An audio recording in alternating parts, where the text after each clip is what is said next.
النبي هريرة رضي الله تعالى عنه عن النبي صلى الله عليه وسلم قال الريح الجنوب من الجنة وهي التي ذكر الله في كتابه وفيها منافع للناس وهذا اسناد ضعیف۔ اس روایت مبارک میں حضرت ابی ہریرہ رضی اللہ تعالیٰ عنہ فرماتے ہیں کہ حضور پاک نے فرمایا کہ ریح الجنوب کی ہوا جو ہے یہ جنت سے ہے، اور اسی کا ذکر اللہ کی کتاب میں ہے، اور اسی کے اندر لوگوں کے لیے بہت بڑے منافع ہیں، لیکن سند اس کی ضعیف ہے۔ وقال الامام ابو بکر بن عبد اللہ بن الزبیر الحمیدی فی مسندہ حدثنا سفیان قال حدثنا عمرو بن دینار قال اخبرنی یزید بن جعدیۃ اللیثی انہ سمع عبد الرحمن بن مخراق يحدث عن نبی ذر رضی اللہ تعالی عنہ قال قال رسول اللہ صلی اللہ علیہ وسلم ان اللہ خلق بالجنة ریحا بعد الریح 7 سنین وان من دنیا بابا مغلقا وانما یاتیکم الریح من ذلک الباب ولو فتح لحضرت ما بین السماء والارض من شیء وهي عند الله العظیم وهي فيكم الجنوب۔ حضرت ابی ذر رضی اللہ تعالیٰ عنہ سے روایت ہے کہ حضور پاک نے فرمایا کہ اللہ نے جنت کے اندر ایک ہوا پیدا فرمائی ہے، اس کے بعد 7 سال کے بعد، اور ان کی آگے دروازہ بند ہے، اتنا کھلتا ہے جتنا اللہ کا حکم ہوتا ہے۔ یہ ہوا وہاں سے آتی ہے دروازے سے، لیکن اگر سارا کھول دیا جائے تو آسمان و زمین کے درمیان ہر شے ختم ہو جائے۔ اسی کو عظیم بھی کہا جاتا ہے، اور تمہارے ہاں اس کو جنوب بھی کہا جاتا ہے۔ فَأَسْقَيْنَاكُمُوهُ وَمَا أَنْتُمْ لَهُ بِخَازِنِينَ أَيْ أَنزَلْنَاهُ لَكُمْ عَذَبًا يُمْكِنُكُمْ أَن تَشْرَبُوا مِنْهُ لَوْ نَشَاءُ جَعَلْنَاهُ أُجَاجًا۔ اللہ فرماتے ہیں پھر ہم آپ کے لیے میٹھا پانی اتارتے ہیں کہ اترے اور آپ پی لیں۔ اگر اللہ اس کو کڑوا کر دیتے تو آپ کیا کر سکتے تھے، کیونکہ ہر چیز اللہ تبارک و تعالیٰ کی حکمتوں میں ہے۔ اس لیے فرمایا افرأیتم الماء الذی تشربون، کیا تم جانتے ہو یہ پانی جو پی رہے ہو، اانتم انزلتموہ من المزن، کیا اس کو تم نے بادلوں سے اتارا ہے، ام نحن المنزلون، کہ ہم ہیں اتارنے والے، لو نشاء جعلناہ اجاجا فلولا تشکرون، اگر اللہ چاہے تو اس کو کڑوا پانی بنا دیں پھر پی بھی نہ سکو، کیوں نہیں اللہ کی نعمتوں کا شکر کرتے۔ وفی قولہ هو الذی انزل من السماء ماء لکم منہ شراب ومنہ شجر فیہ تسیمون، اللہ نے آسمانوں سے تمہارے لیے پانی اتارا ہے، اس کے اندر پینے کا بھی ہے، اس کے اندر درخت لگانے کا بھی ہے۔ اور فرمایا وما انتم لہ بخازنین، اے بمانعین، اس کو تم روک نہیں سکتے ہو، اللہ چاہیں روکیں، اللہ چاہیں جاری کریں۔ وَيَحْتَمِلُ أَنَّ الْمُرَادَ وَمَا أَنْتُمْ لَهُ بِحَافِظِينَ، آپ اس پر حافظ دروغہ مقرر نہیں ہیں۔ بل نحن ننزلہ ونحفظہ علیکم، ہم خود اتارتے ہیں، اس کی حفاظت بھی کرتے ہیں۔ وَنَجْعَلَهُ مُعِينًا وَمَنَابِعَ فِي الْأَرْضِ، ہم اس کو چشمے بھی بناتے ہیں اور زمین کے اندر اس کی شاخیں بھی چلاتے ہیں۔ وَلَوْ شَاءَ تَعَالَىٰ غَارَهُ وَذَهَبَ بِهِ، اگر اللہ چاہے تو اس پانی کو زمین کے نیچے لے جائیں جہاں سے تم فائدہ بھی نہ اٹھا سکو۔ وَلَٰكِنَّ مِن رَحْمَتِهِ أَنزَلَهُ وَجَعَلَهُ عَذْبًا وَحَفَظَهُ فِي الْعُيُونِ وَالْآبَارِ وَالْأَنْهَارِ وَغَيْرِ ذَٰلِكَ، یہ اس کی رحمت ہے کہ اس نے اس پانی کو میٹھا بھی بنایا ہے، اور اس کو پھر تمہارے چشموں میں، کنووں میں، نہروں میں محفوظ بھی رکھا ہے۔ لِيَبْقَىٰ لَهُمْ فِي طُولِ السَّنَةِ، تاکہ سارا سال تم فائدہ اٹھا سکو۔ يَشْرَبُونَ وَيَسْقُونَ أَنْعَامَهُمْ وَذُرُوَّهُمْ وَثِمَارَهُمْ، تاکہ تم اپنے درختوں کو بھی پانی دے سکو اور جانوروں کو بھی پانی پلا سکو۔ تو یہ جو اللہ کے پانی کا نظام ہے، سب سے پہلی بات تو یہ ہے کہ پانی کا وجود ہی ایک اتنی بڑی نعمت ہے کہ جس کا ہم شکر ادا نہیں کر سکتے، کیونکہ یہ پانی جو ہے حیات کا سبب ہے۔ وَجَعَلْنَا مِنَ الْمَاءِ كُلَّ شَيْءٍ حَيٍّ، ہم نے ہر چیز کو زندہ پانی سے رکھا۔ اسی لیے جو بعض سیارات ہیں نا جہاں یہ پہنچنے کی کوشش کرتے ہیں، وہاں پانی نہ ہو تو کیسے زندگی گزرے گی، اس لیے پھر اس کو چھوڑ دیتے ہیں۔ تو سب سے اصل چیز جو ہے وہ پانی ہے۔ اور یہ بھی یاد رکھیں کہ اللہ نے ملائکہ کو نور سے پیدا کیا، جنوں کو آگ سے پیدا کیا، آدم کو اللہ نے مٹی سے پیدا کیا، اور اسی طرح باقی جتنے جانور ہیں سب کو اللہ نے پانی سے پیدا کیا۔ اللہ خلق کل دابۃ من ماء، اللہ نے جتنے جانور ہیں، جس قسم کے بھی جانور ہیں، بڑے ہیں چھوٹے ہیں، چرند ہیں پرند ہیں، ان سب کو اللہ نے پانی سے پیدا کیا۔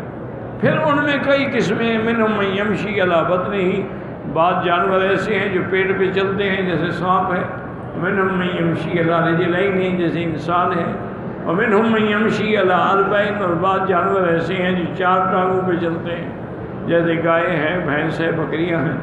اور پھر ان کو بھی اللہ نے تمہارے منافع کے لیے رکھا ہے کہ بعض سے تم دودھ لیتے ہو، بعض کو ذبح کر کے گوشت کھاتے ہو، بعض کی اون سے اور صوف سے فائدہ اٹھاتے ہو۔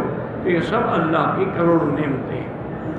اور اب اس کو یہ دیکھیں کہ اللہ نے اپنے بندوں کو پانی جو دیا ہے اس کا انتظام کیسے کیا۔ سب سے پہلے تو اللہ نے پہاڑوں پہ برف کی شکل میں پانی کو جما دیا۔ یہ جو گریش کہہ رہے ہیں کیا برف ہے؟ اچھا وہ برف بن جاتا ہے تو اس لیے اس میں کوئی چیز جا کے اس کو پلید بھی نہیں کر سکتی، جو بھی جائے گا جم جائے گی۔ برف کے اوپر کیسے کوئی چیز زندہ رہ سکتی ہے؟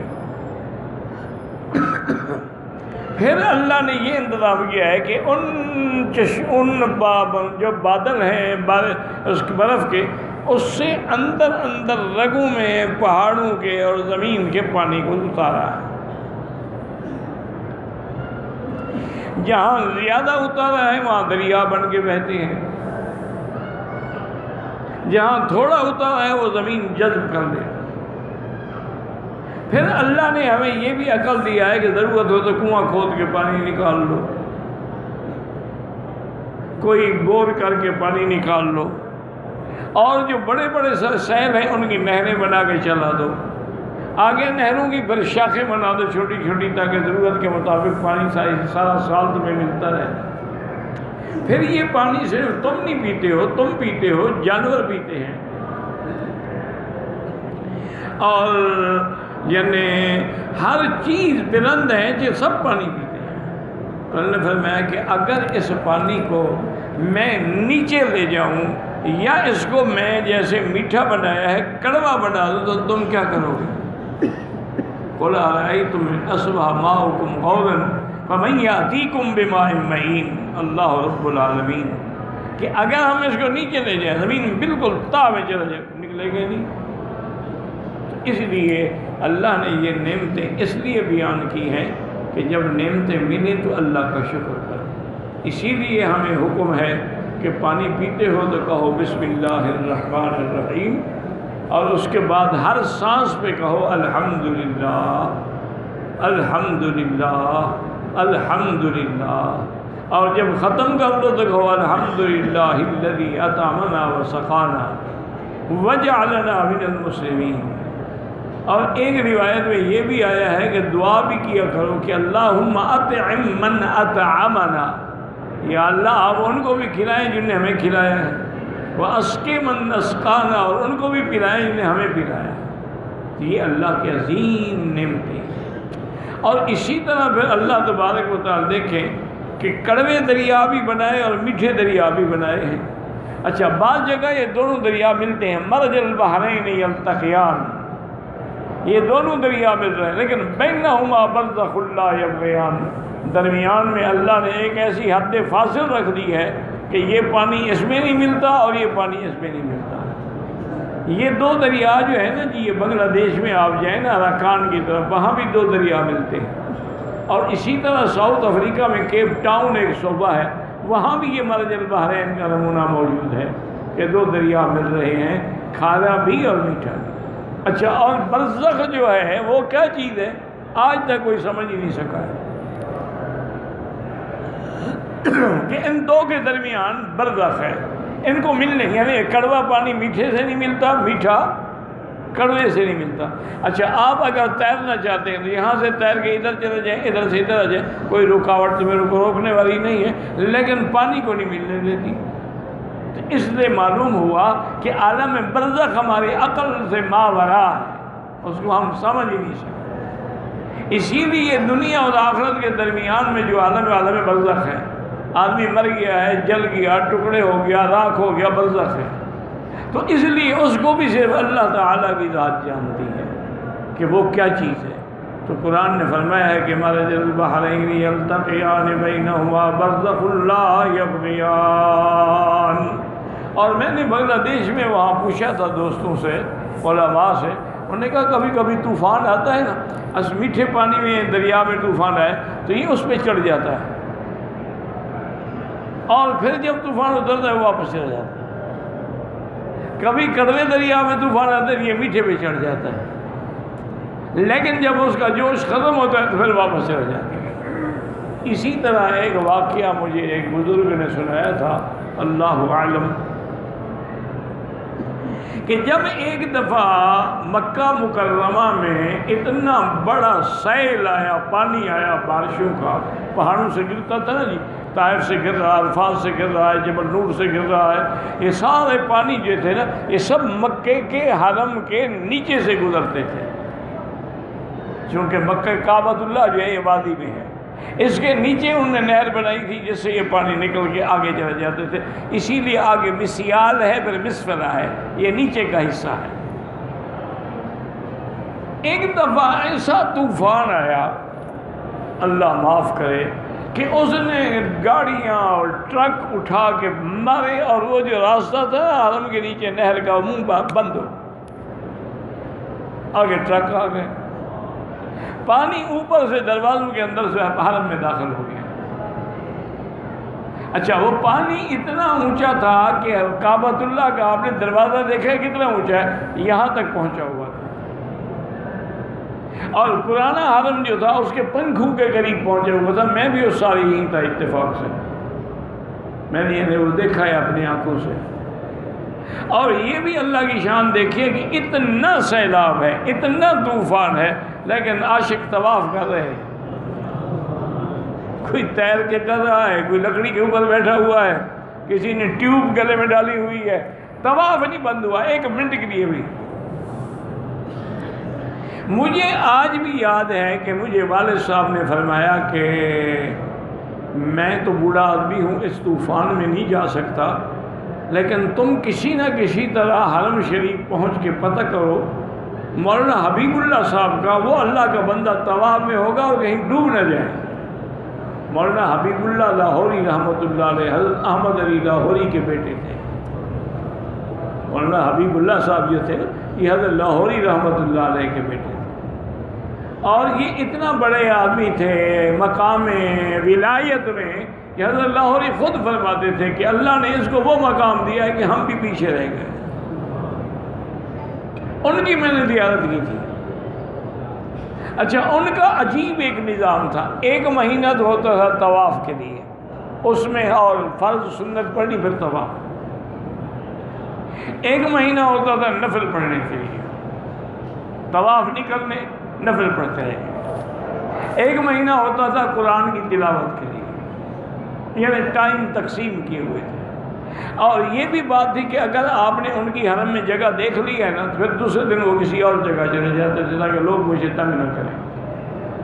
وہ لوگ اسے اللہ والے بھاگتے ہیں، کرایہ دار تو پیسے دے کے بلاتے ہیں، آج کل کے جو مداری ہیں یہ تو خرچ کر کے لوگوں کو بلاتے ہیں نا، گاڑیاں بھیجتے ہیں، بسیں بھیجتے ہیں، کھانے پکاتے ہیں، دیگیں پکتی ہیں۔ وہ لوگ چھپتے تھے کہ کوئی ہمیں دیکھ ہی نہ لے۔ تو میں نے کوشش کی الحمدللہ، ایک ساتھی کو بھی ساتھ لیا کہ بھی ایک دوسرے کو پکڑ کے ایسا نہ ہو کہ ہم بھی سیل میں بہہ جائیں، ہم اپنے اس وقت والد صاحب کا گھر جو ہے محلہ اجیاد میں تھا، ہم جب یہ اجیاد کے محلے سے حرم کی طرف نکلے، ہم نے دیکھا حضرت مولانا تو آ رہے ہیں آگے سے، کپڑا اونچا کیا ہوا ہے اور یہاں تک پانی ہے اس میں۔ میں جلدی سے میں نے کہا میں مولوی خیر محمد صاحب کا پتہ کرنے جا رہا تھا کہ تمہارا باپ کہیں ڈوب تو نہیں گیا؟ میں نے کہا انہوں نے ہمیں تو آپ کا پتہ کرنے کے لیے بھیجا۔ انہوں نے کہا ان کو بتا دو سب خیریت ہے، اللہ کی رحمت ہے، یہ بھی ایک امتحان آنکھوں سے ہم نے دیکھنا تھا۔ یہ اللہ حکومت سعودیہ کو جزائے خیر دے کہ انہوں نے پوری دنیا سے بڑے بڑے آرکیٹیکٹ جو تھے نا جی، بڑے بڑے انٹرنیشنل ماہر، ان کو بلایا کہ بھی ان سیل کو کعبہ شریف سے کیسے روکا جائے۔ اور وہ اتنی تیز ہوتی ہے نا، یہ آپ کے جو لوڈڈ ٹرک ہیں یہ بھی بہہ جاتے ہیں۔ آپ نے اپنے ملک میں دیکھا ہوگا توسے کے قریب نئے آتی ہے، وہ خود دنیا کی کوئی طاقت نہیں روک سکتی اس کو۔ پہلے اسی لیے مدینہ منورہ جانے کے لیے بھی 2 مہینے لگتے تھے، راستے میں پانی آ جاتا تھا، حاجی بیٹھے رہتے تھے، پانی اترے تو حاجی گزرے۔ تو انہوں نے پھر یہ حل نکالا کہ بھئی طائف سے ایک نہر لائی جائے جو باہر سمندر کی طرف جائے، عرفات سے اور نہر لائی جائے، جبل سو سے اور لائی جائے، جبل نور سے اور لائی، تاکہ جتنا پانی آئے سیل کا ان نہروں میں آ کے سیدھا سمندر چلا جائے، حرم آئے ہی نہیں۔ تو اس کی وجہ سے الحمدللہ حرم شریف جو ہے سیل سے محفوظ ہو گیا۔ اب جو بارش برستی ہے وہ الگ بات ہے، لیکن وہ جو سیل آتی تھی نا، اللہ معاف کرے، اللہ معاف، اب بھی آتی ہے۔ اب بھی آپ کئی علاقوں میں اس وقت بھی بارش کی وجہ سے اتنا بڑی سیل ہے کہ لوگوں کو ہیلی کاپٹروں کے ذریعے نکال رہے ہیں۔ یہ سیل تو ایسی ہوتی ہے نا، تو یہ سارا پانی کس نے دیا ہے؟ آپ ایک ڈیم بنانے کے لیے آپ کو کتنے پیسے چاہیے؟ لیکن اللہ کا انتظام دیکھیں، ساری کائنات کو پانی پہنچایا، مشرق میں بھی، مغرب میں بھی، شمال میں بھی، جنوب میں بھی، زمین کے نیچے بھی، آسمانوں سے بھی، پہاڑوں سے بھی، چشموں کے ذریعے بھی اللہ پاک نے انتظام کر دیا۔ اس لیے اللہ فرماتے ہیں یہ تم اتارتے ہو کہ ہم اتارتے ہیں، پھر بھی تم شکر بھی کرتے ہو۔ اور جب سب کچھ تم نے دیکھ لیا، وَإِنَّا لَنَحْنُ نُحْيِي وَنُمِيتُ وَنَحْنُ الْوَارِثُونَ، ہم زندگی دیتے ہیں، ہم موت دیتے ہیں، پھر اس کے بعد ہم ہی وارث ہیں۔ اگر ہم مردہ زمین کو زندہ کر سکتے ہیں تو مردہ انسان کو زندہ کرنا کون سی بڑی بات ہے؟ اخباراً عن قدرتہ تعالی علی بدء الخلق وإعادتہ، اللہ پاک اس میں خبر دیتے ہیں کہ ہم نے کیسے مخلوق کی ابتدا پیدا کی اور پھر کیسے لوٹائیں گے۔ وَهُوَ أَنَّهُ هُوَ الَّذِي أَحْيَا الْخَلْقَ مِنَ الْعَدَمِ، وہ ذات ہے کہ جس نے عدم سے تمہیں پیدا کیا ہے۔ ثُمَّ يُمِيتُهُمْ ثُمَّ يُبْعَثُهُمْ كُلُّهُمْ لِيَوْمِ الْجَمْعِ، پھر تمہارے لیے موت آئے گی، پھر سب اٹھی کہ قیامت والے دن میدان حشر میں جمع ہوں گے۔ وَأَخْبَرَ أَنَّهُ تَعَالَى يَرِثُ الْأَرْضَ وَمَنْ عَلَيْهَا، ہر چیز اللہ کی ہے، سب کے لیے فنا ہے، باقی اللہ کی ذات ہے۔ ثُمَّ أَخْبَرَ تَعَالَى عَنْ تَمَامِ عِلْمِهِ بِهِمْ أَوَّلَهُمْ وَآخِرَهُمْ، پھر اللہ اپنے کمال علم کے بارے میں فرماتے ہیں وَلَقَدْ عَلِمْنَا الْمُسْتَقْدِمِينَ مِنْكُمْ وَالْمُسْتَأْخِرِينَ، وَلَقَدْ عَلِمْنَا الْمُسْتَأْخِرِينَ، مستقدمون سے کیا مراد ہے؟ حضرت آدم سے لے کر حضور کے زمانے تک، پھر اس کے بعد قیامت تک۔ اس لیے فرماتے ہیں المستقدمون من کل من حلق من لدن آدم علیہ السلام، والمستاخرون کون ہے؟ من ہوا حی، جو زندہ ہے، ومن سیاتی الی یوم القیامہ، اور جو قیامت تک پیدا ہوں گے۔ وَرَوَى نَحْوَهُ وَنِكْرَةُ وَمُجَاهِدُ وَالضَّحَاكُ وَقَتَادَةُ وَمُحَمَّدُ بْنُ كَعْبٍ وَالشَّعْبِيُّ وَغَيْرِهِمْ، وهو اختیار ابن جریر رحمہ اللہ تعالی۔ وقال ابن جریر حدثنا محمد بن عبد الأعلى حدثنا معتمر بن سليمان عن نبي عن رجل عن مروان بن الحكم أنه قال كان أناس يستاخرون في الصفوف من أجل النساء۔ ایک روایت یہ بھی ہے کہ بعض لوگ جو ہیں وہ پچھلی صفوں میں نمازیں پڑھتے تھے تاکہ عورتوں کو دیکھ سکیں، تو اللہ نے فرمایا ہم آگے والوں کو بھی جانتے ہیں، جو پیچھے کھڑے ہیں ان کا حال بھی جانتے ہیں۔ اس روایت میں یہ آتا ہے کہ فَأَنزَلَ اللَّهُ وَلَقَدْ الْمُسْتَقْدِمِينَ مِنْكُمْ وَلَقَدْ الْمُسْتَأْخِرِينَ، لیکن یہ حدیث قابل اعتبار ہی نہیں ہے، بالکل غریب جدا. فقال ابن جرير حدثني محمد بن موسى الجرشي قال حدثنا نوح بن قيس قال حدثنا عمرو بن قيس قال حدثنا عمرو بن مالك ان ابي الجوزاء ان ابن عباس رضي الله تعالى عنهما قال كانت تصلي خلف النبي سمرات حسنا. قال ابن عباس لا والله ما رأيت مثلها قط. وقال بعض المسلمين اذا صلوا استقدموا يعني لئلا يروها، وبعض يستاخرون فإذا سجدوا نظروا إليها من تحت أيديهم. حضرت ابن عباس فرماتی ہیں کہ حضور کے زمانے میں حضور کے پیچھے ایک عورت نماز پڑھتی تھی جو بہت خوبصورت تھی، حتیٰ کہ حضرت ابن عباس جیسا آدمی فرماتی ہیں کہ میں نے ایسی خوبصورت عورت نہیں دیکھی. تو بعض لوگ تو اگلی صفوں میں چلے جاتے تھے تاکہ نظر ہی نہ پڑے، اور بعض کسی صفوں میں ہوتے تھے اور جب سجدے میں جاتے تو نیچے سے دیکھتے تھے اس عورت کو. اللہ نے قرآن اتارا، کہاں چھپو گے، میں تو سب دیکھ رہا ہوں. وَلَقَدْ رَأَيْنَا الْمُسْتَقْدِمِينَ مِنْكُمْ وَلَقَدْ رَأَيْنَا الْمُسْتَأْخِرِينَ. وَقَدْ رَوَاهُ أَحْمَدُ بْنُ حَاتِمٍ فِي تَفْسِيرِهِ وَرَوَاهُ التِّرْمِذِيُّ وَالنَّسَائِيُّ فِي كِتَابِ التَّفْسِيرِ فِي سُنَنِهِمَا وَابْنُ ماجه من طرق نوح بن قيس الحداني وقد وثقه أحمد وأبو داود وغيرهما. وكان ابن معين تضعيفه وأخرجه مسلم وأهل السنن، وهذا الحديث فيه نكارة شديدة. وقد رواه عبد الرزاق عن جابر بن سليمان عن عمرو بن مالك البكري أنه سمع أبا الجوزاء يقول ولقد علمنا المستقدمين منكم في الصفوف في الصلاة والمستأخرين. والظاہر انه من کلام ابی الجوزاء، یہ ابی الجوزاء کا کلام ہے اور حدیث نہیں ہے، نہ حضرت ابن عباس کا بھی قول نہیں ہے. وقد قال الترمذی هذا اشبه من روایت نوح بن قیس والله اعلم. وهكذا روى ابن جرير عن محمد بن ابي معشر وعن نبيه انه سمع او ابن عبد الله يذكر محمد بن كعب في قوله ولقد المستقدمين منكم ولقد المستاخرين وأنا في صفوف الصلاة. قال محمد بن كعب هكذا ولقد علمنا المستقدمين منكم الميت والمقتول، جو پہلے گزر چکے فوت ہو گئے ہیں، والمستاخرین جو بعد میں پیدا ہوں گے. اصل قول یہی راجی ہے، باقی اقوال جو ہیں وہ ضعیف روایات ہیں. وَإِنَّ رَبَّكَ وَيَحْشُرُهُمْ إِنَّهُ حَكِيمٌ عَلِيمٌ. تمہارا رب پھر تمہیں اٹھا کے جمع کریں گے، وہ حکمت والے بھی ہیں اور علم والے بھی ہیں. فقال عون بن عبد اللہ وفق اللہ وجزاک خیرا. اصل قول یہی ہے کہ جو لوگ پیدا ہوئے مر گئے اللہ اس کو بھی جانتے ہیں، جو بعد میں آئیں گے ان کو بھی جانتے ہیں. واللہ اعلم.